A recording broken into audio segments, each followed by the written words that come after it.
Today, 75% of the developed world lives in cities. We think of it as normal and call city life civilized. But for Neolithic people 10,000 years ago, the notion of settling in one place was a daring and bold experiment. For 2 million years, our ancestors and theirs had treated the whole world as their living space. So how did they adapt to this new life? To look for answers, we must turn to the volcanic landscape of central Turkey and the prehistoric people who chose to make their homes in its shadow.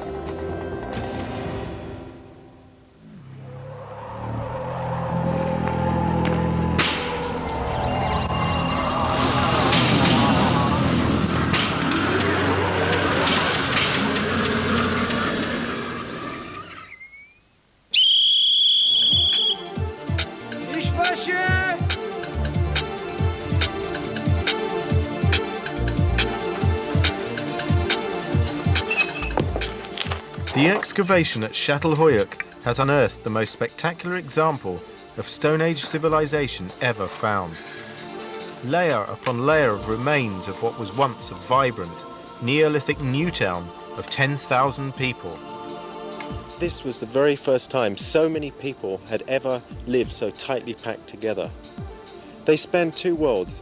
On the one hand, they were developing new ways of living, keeping domestic animals, growing crops, and on the other hand, they were maintaining an ancient lifestyle of hunting and gathering.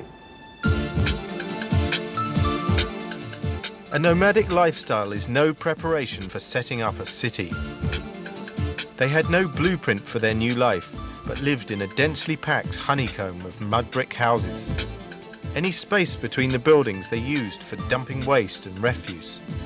There were no streets and no conventional doorways. The only way home was through a hole in the roof, which also served as the chimney. Inside the dark interiors, the archaeologists found living spaces that were scrupulously clean. Each year, the walls and floors were replastered with white clay to become a canvas for astonishing images. Some of the abstract patterns still appear in the work of local weavers. Others are dark and dreamlike. Bulls' heads, hunting scenes, headless bodies. But it was beneath the floors that they made the most disturbing finds, because it was here, under the living room, that the people of CatalhoyukActivityIntro buried their dead.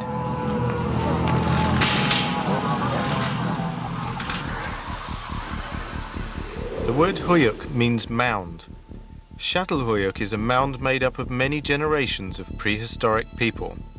For 1,000 years they lived, died, and were buried beneath the feet of their families. The town didn't expand outwards, instead it grew upwards. Old houses were demolished and new ones built above them, their foundations resting on the graves of the ancestors. The earth bound the living to the dead. If the people of CatalhoyukActivityIntro seem strange, it's because we don't have the keys to unlock their minds. In their fragile new world, survival depended on continuity and reproduction.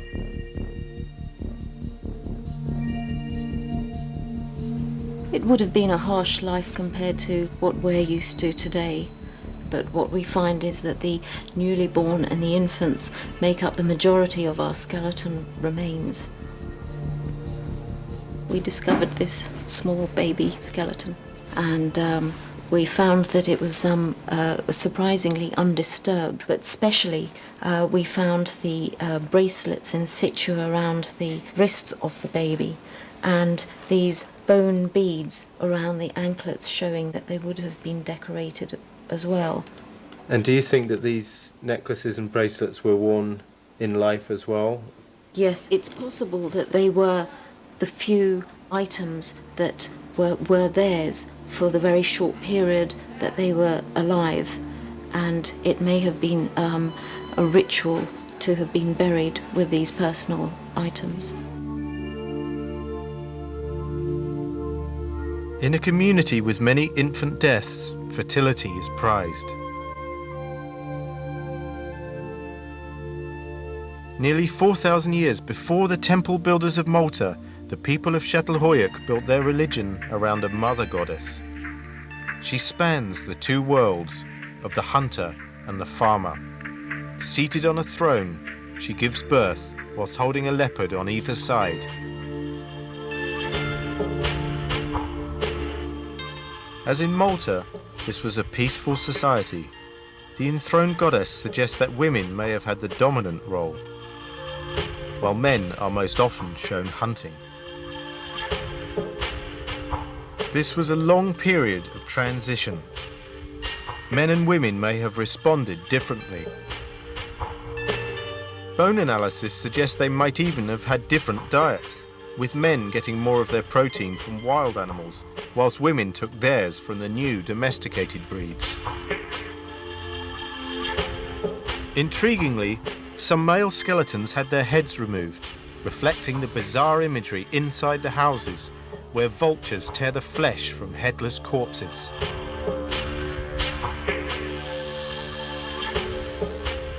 Whatever happened here was crucial in the development of settled communities, but 9,000 years on,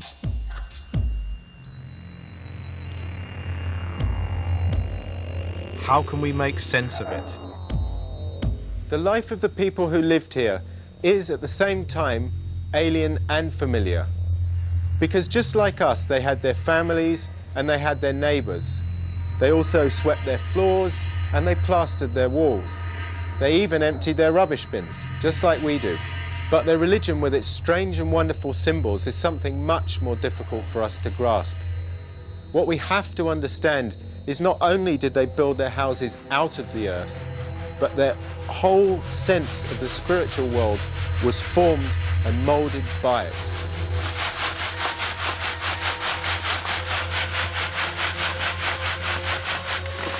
This was a people with a mystical bond to their Mother Earth. Their houses were built from mud brick because the marshy plains offered nothing else. We don't know what brought them here, but what this Stone Age people found was a place with no stones at all. Every piece was imported. Flint, basalt, andesite and marble, painstakingly carried from mountains 60 miles away. But there was one stone that was special to them. It may be our best clue to what made them tick. A gift from the belly of the earth itself. Obsidian.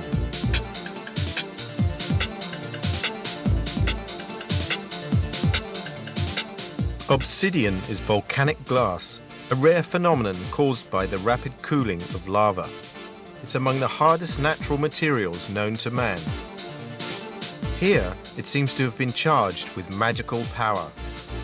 They made razor-sharp blades, but also crafted it into mysterious objects of astonishing precision, including the world's earliest mirrors.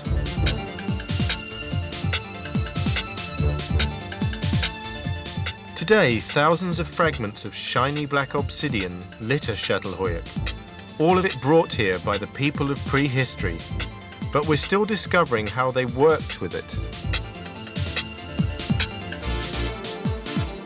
It may not look terribly interesting, but I can assure you that this material here has had me leaping up and down over the last few days.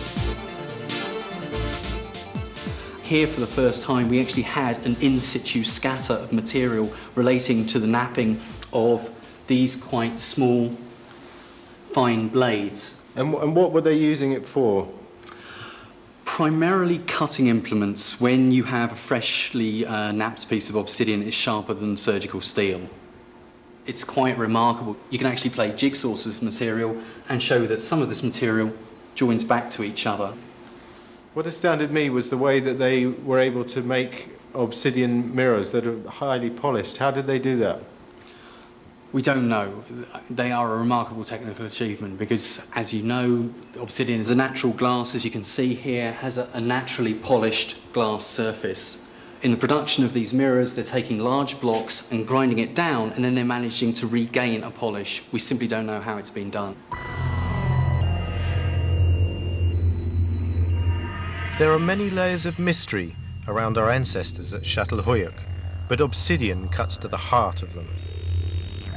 Its volcanic origins made it a direct gift of their Mother Earth. How important that was may be seen in an extraordinary wall painting discovered on the site. It seems to show the town dominated by an erupting volcano. One problem: the twin peak volcano it appears to picture, Hassan Dug, is nowhere near the place. What we're looking at here is the first town plan in history found on one of the walls at the site. These are supposed to be the houses, and this is the twin volcanic peak of Hassan Dug. But the fact is that the volcano is over 100 kilometers away and in fact can't really be seen from here.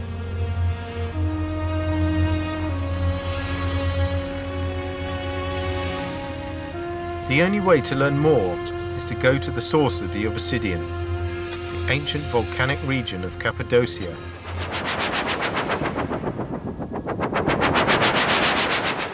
The volcanoes here are 25 million years old, 10 times older than our oldest ancestors. Volcanic activity shaped this land, a thick layer of ash covered by molten lava and weathered by the wind.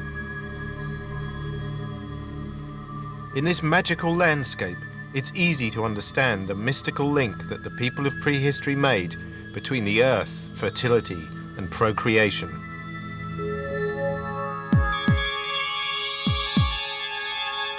But Cappadocia is not what it seems. Backpackers come with their world in a rucksack, rather like Ötzi, the Iceman. They're modern-day hunter-gatherers looking for a laugh, but they only manage to patronize the past. We forget how we might appear from the perspective of prehistory. Yabba dabba doo. The laugh's on them. The cave dwellings here have nothing to do with the Stone Age. Most were built as a refuge from war in what we call civilized times. This is the twin-peaked volcano of Hassan Dug. In the valley below, the soil is fertile, and now I'm back on the trail of the Neolithic. Here there is another mound, or Hoyuk, older than CatalhoyukActivityIntro by a full 1,000 years. CatalhoyukActivityIntro was settled at the very beginning of the Neolithic Age, 8,000 years BC. The depth of the mound reflects the many generations who lived here.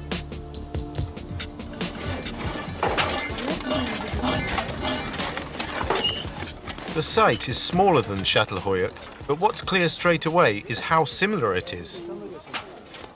The houses are the same design and were entered through the roof. Their walls were replastered every year, and everywhere underfoot there is obsidian.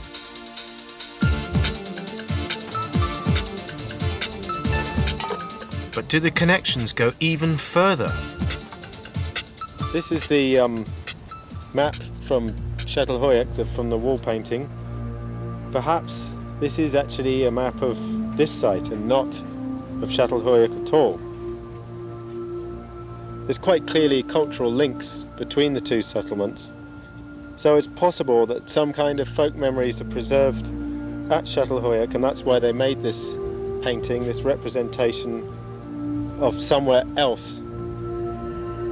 We can only speculate what such folk memories might be, but it may not be too fanciful to see the painting at CatalhoyukActivityIntro as the preservation of a powerful link between the people and their origins, of the place that their ancestors came from.